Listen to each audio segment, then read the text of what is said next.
Então, pessoal, vocês já devem ter percebido que o formato hoje está um pouquinho diferente, né?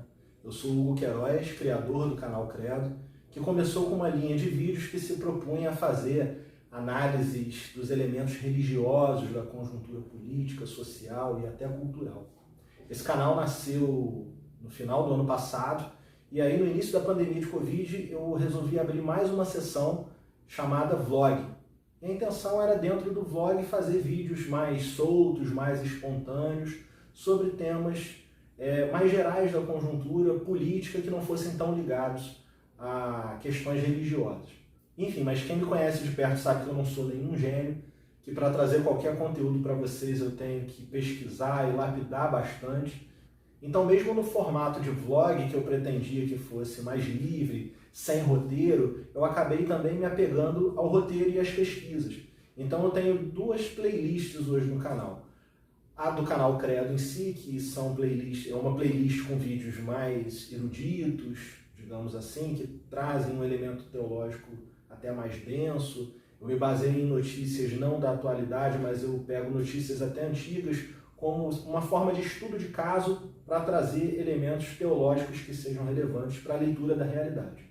E o vlog ficou nessa de tentar acompanhar o noticiário do dia a dia.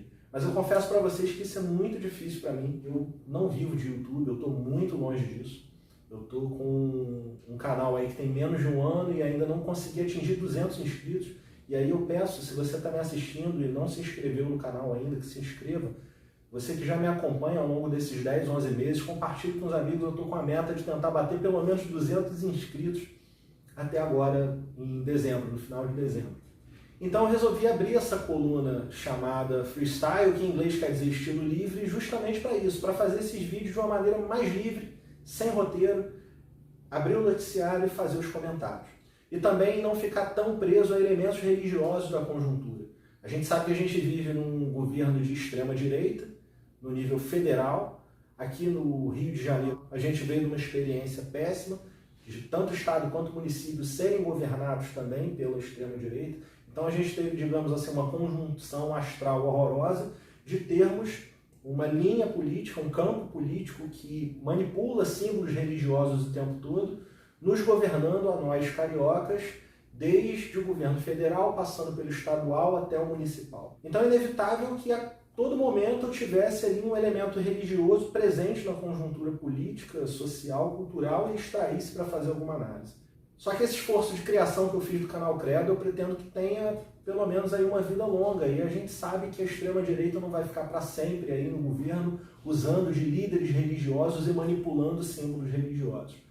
Então eu estou investindo agora nessa terceira playlist, que é chamada Freestyle, ou Estilo Livre, onde eu procuro fazer aí uma falação de improviso. Confesso a vocês que não é o meu forte, eu tenho muita vergonha de falar em câmera, vocês já devem ter percebido também, mas eu acho que isso é uma coisa que eu vou superar, pelo menos eu espero.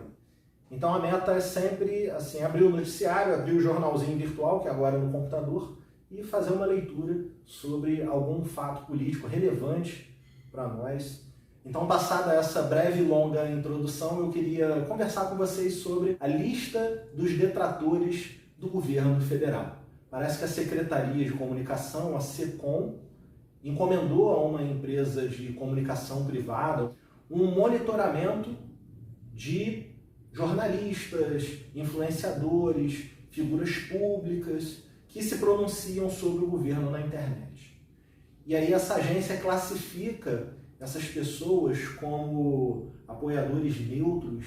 Eu sei lá o que é isso, neutro, nem o sabão é neutro, né? Nem o sabão neutro é neutro, enfim, eu não sei exatamente o que é isso.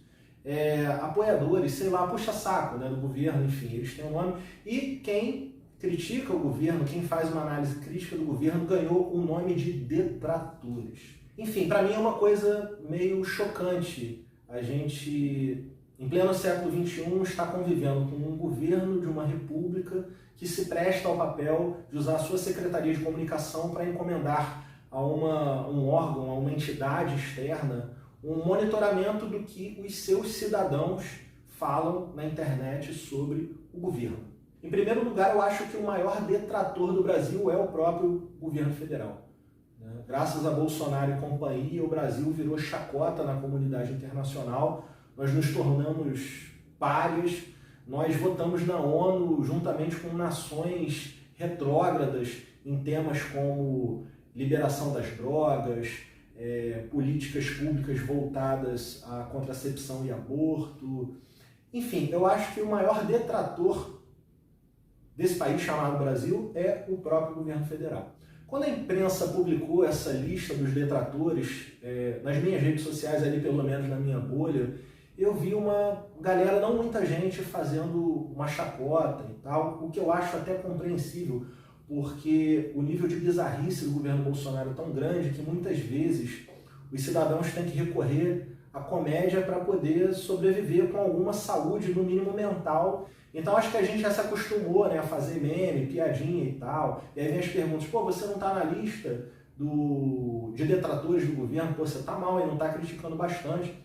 Enfim, é a forma que a galera achou de fazer piada. Eu confesso a vocês que eu não me senti muito animado a fazer piada sobre o assunto, porque eu acho isso um tema muito sério. Você ter um governo que espiona cidadãos através da rede. Por que eu digo espionar? Você pode estar dizendo, Hugo, você está exagerando. O cara é um influenciador digital, público. Abre um vídeo no YouTube. Então o que ele está falando é público. Gente, não é só o que está sendo dito. A pessoa, ela está sendo monitorada. E eu vou falar disso um pouquinho mais à frente. Enfim, o governo preparou uma lista de detratores que eu achei bastante eclética, porque nessa lista está reunido o nome tanto de Sabrina Fernandes, criadora do canal Tese 11, que eu sou um dos primeiros subscritores lá do canal. Sou muito fã, aliás. Eu tento o tempo todo copiar a Sabrina, infelizmente eu não consigo, enfim. Mas a Sabrina está lá figurando do lado de Felipe Neto, Vera Magalhães, enfim. Então é uma lista bastante heterogênea que não reúne só jornalistas. Tem também influenciadores digitais, acadêmicos que são influenciadores digitais, ex-professores. E nessa lista, nesse relatório que foi trazido à luz, não consta só a linha de cada canal. Constam também dados pessoais, que foram pescados por essas agências, dessas pessoas. Endereço profissional e às vezes pessoal, quando esses influenciadores trabalham de casa. Números telefônicos. Gente, vocês já pensaram na possibilidade disso acontecer na vida de vocês? Isso pode acontecer com você e comigo, a qualquer momento, de você usar as suas redes sociais e por um acaso as suas redes sociais, as suas postagens viralizam e de repente você vira inimigo do governo. Porque ser detrator, ser tratado como detrator, é ser tratado como inimigo do governo. De fato, eu me reconheço como inimigo desse governo. Só que uma coisa é você fazer oposição ao governo, outra coisa é o governo usar do Estado para monitorar os seus cidadãos. E aqui o centro do que eu quero dizer é o seguinte: Bolsonaro ele gosta muito de falar em liberdade. A liberdade é o bem mais sagrado. Ele deturpa o conceito de liberdade, ao ponto de dizer que as pessoas, por exemplo, têm liberdade de escolher tomar vacina ou não no caso da pandemia de Covid. E ele é um dos que já falou que não vai tomar vacina. Sendo que a imunização coletiva depende de um engajamento coletivo para que a gente crie, aí sim, uma imunidade induzida através de uma vacina. Só que ele mascara um discurso individualista, ou melhor, ele mascara uma apologia ao individualismo selvagem disfarçado de um belo discurso de defesa da liberdade. Agora eu pergunto a vocês, se a liberdade, que inclui a liberdade de expressão, fosse de fato respeitada pelo governo Bolsonaro, você acha que este governo estaria se prestando a usar a estrutura do Estado para monitorar o que os seus cidadãos, descontentes com o governo, falam sobre o governo nas redes? Isso é uma forma de tolher a liberdade de expressão. Porque a partir do momento em que se definem medidas, olha, se o cidadão A, B, C ou D está falando algo de mal do governo, a gente precisa mandar o quê? Um material institucional para ele, para que ele leia, para que ele se informe melhor e corrija equívocos. Que equívoco? Ou vocês acham que a gente está equivocado, por exemplo, quando vem aqui, quando eu pego, ligo uma câmera e falo para vocês que quando eu chego no mercado, o arroz que custava 7, 9, 10, o saco de 5 quilos está custando o mais barato R$20. Isso não é equívoco, isso é constatação da realidade.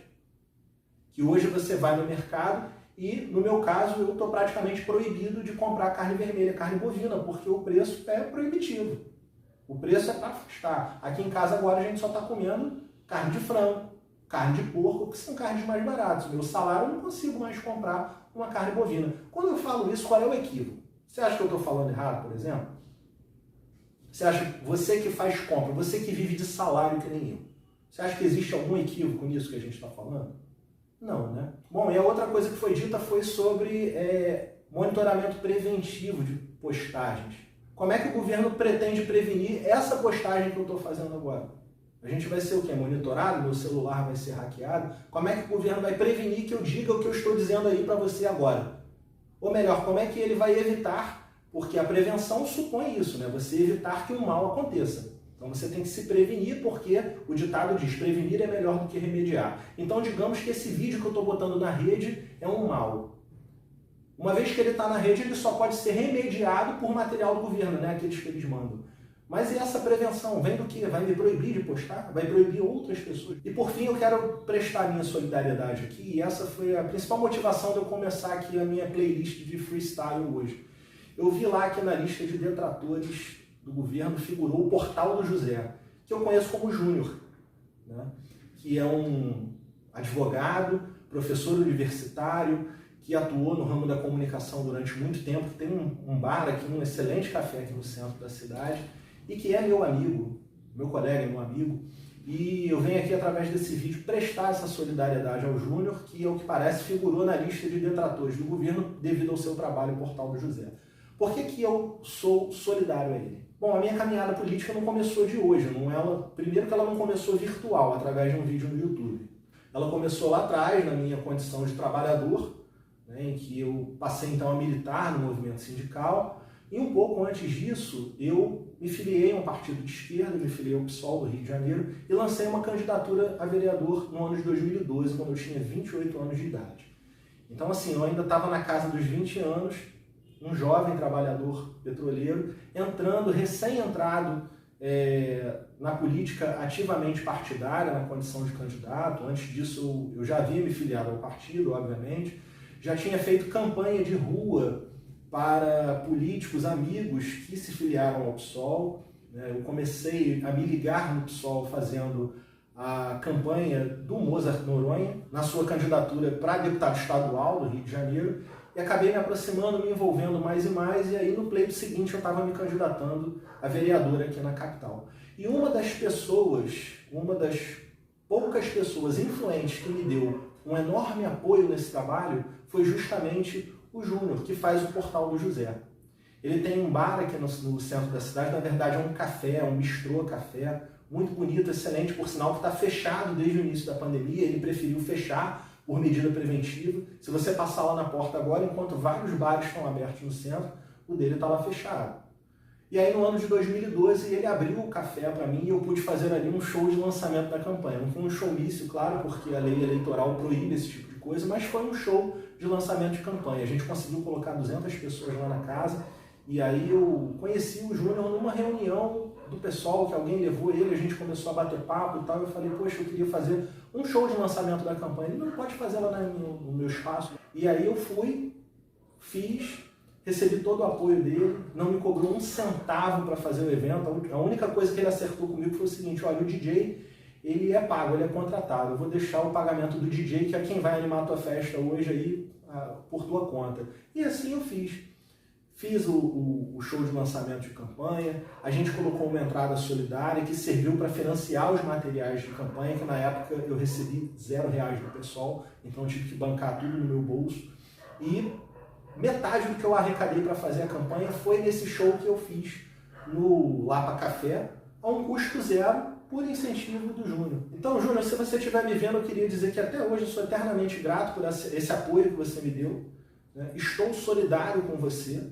E isso que o governo está fazendo vai muito além de uma pataquada, vai muito além de uma atrapalhada. Na verdade, isso é algo muito bem estudado, com o qual a gente não dá para fazer chacota, não dá para fazer brincadeira. Governo utilizar a estrutura do Estado para perseguir cidadãos, gente, isso não é brincadeira. A gente brinca no primeiro momento, a gente faz chacota, a gente troca no WhatsApp, e aí está na lista de detratores do governo, mas na prática, Isso é uma coisa inadmissível. A gente não pode admitir esse tipo de coisa, nem fazer brincadeira com uma coisa que é muito séria. No relatório do governo está lá, não só do Júnior, mas de tanta gente, o endereço, o telefone. E detalhe, nenhum desses que consta como detrator na lista do governo está chamando o ato terrorista, não. Ninguém está lá disparando rojão contra o Congresso. Nenhum desses que está na lista de detratores do governo organizou uma claque para ir para a porta de um hospital em Pernambuco para evitar que uma menina de 12 anos que foi estuprada pelo tio fizesse um aborto porque corria risco de vida. Nenhum desses que consta da lista de detratores do governo foi para a porta de uma paróquia da Igreja Católica aqui no centro do Rio de Janeiro, no bairro da Glória, no Dia da Consciência Negra do ano passado, e impedir e atrapalhar que uma missa afro fosse realizada no dia da celebração da Consciência Negra. As pessoas que estão sendo perseguidas pelo governo, porque isso de fato é perseguição, são pessoas que estão se manifestando sobre o óbvio. Sobre o óbvio. Outro dia eu via um vídeo do Henri Bugalho em que ele não exatamente se queixava, mas ele criticava quem o criticava por fazer vídeos falando coisas óbvias. Mas, gente, que tempos são esses que nós estamos vivendo, se não tempos em que o óbvio precisa ser dito e repetido a todo instante? Não é verdade? Eu fecho esse vídeo aqui com uma frase de um pensador árabe que eu gosto muito, que é o Khalil Gibran. O óbvio é aquilo que ninguém percebe, até que alguém manifeste com simplicidade. Eu sou Hugo Queiroz, do canal Credo, e estou aqui inaugurando a coluna Freestyle como uma forma de manifestar o óbvio com simplicidade para que o máximo de pessoas percebam. Um abraço!